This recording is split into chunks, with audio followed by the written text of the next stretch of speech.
IBPS অৰ্থাৎ institute of banking personal চিলেকশ্যনৰ ফালৰ পৰা নতুনকৈ পিঅ'ৰ ভেকেঞ্চিসমূহ মুকলি কৰি দিয়া হৈছে।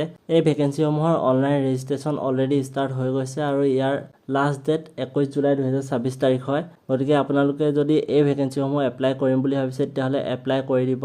যদিহে আপোনালোকে এই ভেকেঞ্চিসমূহত এপ্লাই কৰে আৰু যদিহে পাছ কৰে তেতিয়াহ'লে আপোনালোকে তলৰ যিখিনি বেংক আছে, bank of Baroda, Canara bank, Indian Overseas bank, UCO bank, bank of India, Central bank of India, Punjab National bank, Union bank of India, bank of Maharashtra, Indian bank আৰু পাঞ্জাৱ এণ্ড সিন্ধ বেংকত আপোনালোকৰ পষ্টিং হ'ব আৰু ইয়াৰ যিটো পে স্কেল হ'ব 48,480 টকাৰ পৰা 85,920 টকা হয় আৰু লগতে যিখিনি এলাৱেঞ্চ হয় সেই এলাৱেঞ্চখিনি আপোনালোকক দিয়া হয়। ভেকেঞ্চিসমূহৰ যদি এজ লিমিটৰ বিষয়ে কওঁ তেতিয়াহ'লে 20 বছৰৰ পৰা 30 বছৰ বয়সৰ ভিতৰত আপুনি হ'ব লাগিব আৰু যদিহে আপোনালোকে SC বা ST কেটেগৰী হয় তেতিয়াহ'লে 5 বছৰ এজ ৰিলেক্সেশ্যন, যদিহে OBC হয় তেতিয়াহ'লে 3 বছৰ এজ ৰিলেক্সেশ্যন আৰু যদিহে PWBD পৰে তেতিয়াহ'লে 10 বছৰ এজ ৰিলেক্সেশ্যন পাব আৰু যিখিনি এক্স ছাৰ্ভিচমেন হয় তেওঁলোকে 5 বছৰৰ কাৰণে এজ ৰিলেক্সেশ্যন পাব।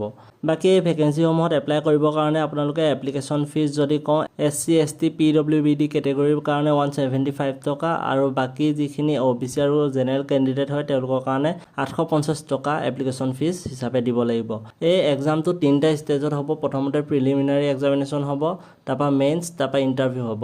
প্ৰিলিমিনাৰী এক্সামিনেশ্যনত অবজেক্টিভ টাইপৰ কুৱেশ্যন আহিব। টোটেল 100টা কুৱেশ্যন আহিব ইংলিছ লেংগুৱেজ, কোৱান্টিটেটিভ এপ্টিটিউড আৰু ৰিজনিং এবিলিটিৰ পৰা আৰু ইয়াৰ প্ৰতিটোৰে 1 নম্বৰকৈ থাকিব। টোটেল 100 মাৰ্ক আৰু 1 ঘণ্টা হ'ব। ইয়াত আপোনালোকৰ প্ৰতিটো ৰং এনচাৰৰ বাবে 0.25 নম্বৰ নিগেটিভ হ'ব। প্ৰিলিমিনাৰী এক্সামিনেশ্যন পাছ কৰাৰ পিছত আপোনালোকে মেইন এক্সামিনেশ্যন দিব লাগিব। মেইন এক্সামিনেশ্যনটো অবজেক্টিভ আৰু ডেছক্ৰিপটিভ টাইপত হ'ব। ইয়াৰে 170টা কুৱেশ্যন অবজেক্টিভ কুৱেশ্যন থাকিব, তাত 200 মাৰ্ক থাকিব 160 মিনিটৰ বাবে।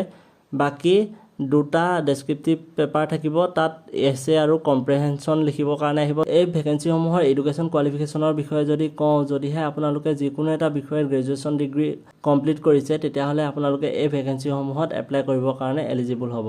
এতিয়া IBPSৰ যিখন নটিফিকেশ্যন ওলাইছে তাৰ টোটেল যিখন ভেকেঞ্চি হয়, টোটেল ভেকেঞ্চিসমূহৰ বিষয়ে যদি কওঁ তেতিয়াহ'লে 6,715টা ভেকেঞ্চি ওলাইছে।